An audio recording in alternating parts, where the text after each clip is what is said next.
दोस्तों, आपने Annabelle doll की कहानी बहुत सुनी होगी, पर क्या आपको पता है कि जापान की एक भूतिया डॉल ओकुकी डॉल, जिसे एक भूतिया डॉल माना गया और बताया जाता है कि इस डॉल के बाल एक इंसान की तरह बढ़ते रहते हैं।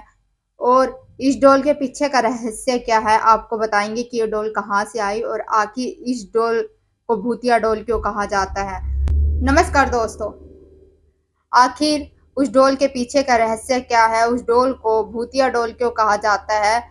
तो बता दें कि ये बात सन 1918 की है, जब एक सुजुकी नाम का लड़का जो कि जापान में रहता था, जिसकी उम्र लगभग 17 साल की थी, वो एक मेले के अंदर जाता है। वहां पर उसे एक डॉल दिखाई देती है जो कि देखने में काफी ही अच्छी थी। उसे वो डॉल इतनी पसंद आती है कि वो उस डॉल को खरीद लेता है। खरीदने के बाद जब वो उस डॉल को घर लेकर आता है, तो अपनी छोटी बहन जो कि 2 साल की थी, उसे वो डॉल दे देता है। उसकी छोटी बहन को वो डॉल इतनी पसंद आती है कि वो उस डॉल के साथ हमेशा ही रहती, उसके साथ ही खेलती, खाती पीती, यहाँ तक कि जब वो सोती थी तो भी उस डॉल को अपने साथ लेकर ही सोती थी। उस डॉल का नाम उन्होंने ओकुकी डॉल रख रखा था। उस लड़की का उस डॉल के साथ बहुत ज़्यादा लगाव हो गया था। जब वह लड़की 3 साल की होती है तो उसे अचानक कोई बीमारी हो जाती है और उसके माता पिता उसका बहुत इलाज कराते हैं, पर वह ठीक नहीं होती और उसकी मृत्यु हो जाती है। आपको बता दें कि जापान की प्रथा के अनुसार जब कोई मरता है तो उसकी पसंद की चीज़ जो उससे जुड़ी हुई होती है उसके साथ ही दफना दी जाती है। लेकिन इस लड़की के साथ ऐसा नहीं हुआ। उन्होंने उस डॉल को उसके साथ दफनाया नहीं, कारण कुछ भी हो सकता है। उन्होंने उस डॉल को उस लड़की के कमरे में ही रख दिया। 1 साल बाद जब लड़की की माँ उस कमरे को खोलती है तो वो देखती है कि वो डॉल मेज पर ही रखी थी।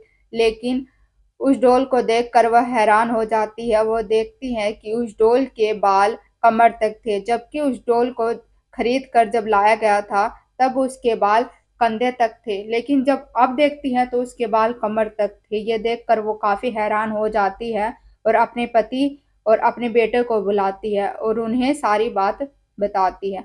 तब उनके परिवार वाले यह मान जाते हैं कि उस डॉल के अंदर उनकी बेटी की आत्मा है, जो कि इसके अंदर ही रहती है। उन्होंने उस डॉल का अपने बच्चों की तरह पालन पोषण किया और उसका बहुत ख्याल रखा। जब भी उसके बाल बड़े होते थे तो उसके बाल कटवा दिए जाते थे और बिल्कुल पहले की तरह करवा देते थे। कुछ साल बाद उन्होंने अपना घर चेंज कर लिया, पर वो उस डॉल को अपने साथ नहीं लेकर गए। उन्होंने उस डॉल को एक मंदिर के अंदर दे दिया और पुजारी को सारी बात बता दी। जब पुजारी को यकीन नहीं आया तब वो देखते हैं कि उस डॉल के बाल सच में एक इंसान की तरह बड़े हो रहे थे। तब वो मान जाते हैं और उस डॉल को उस मंदिर के अंदर ही रख लेते हैं।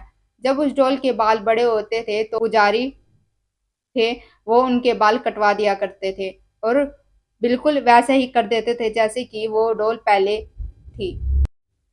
आज भी यह डॉल जापान की इवा मिजावा नामक मंदिर में पाई जाती है, जहां इसे देखने के लिए दूर दूर से लोग आते हैं।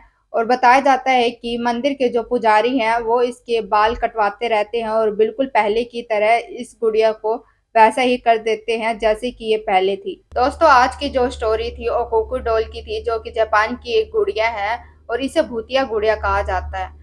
तो आपने एनाबेला डॉल की स्टोरी सुनी थी, लेकिन आज ओकुकी डॉल की भी आपको स्टोरी बताई है। अगर आपको ओकुकी डॉल की यह रियल स्टोरी आपको पसंद आई हो तो लाइक करना, शेयर करना एंड कमेंट में बताना कि स्टोरी कैसी लगी।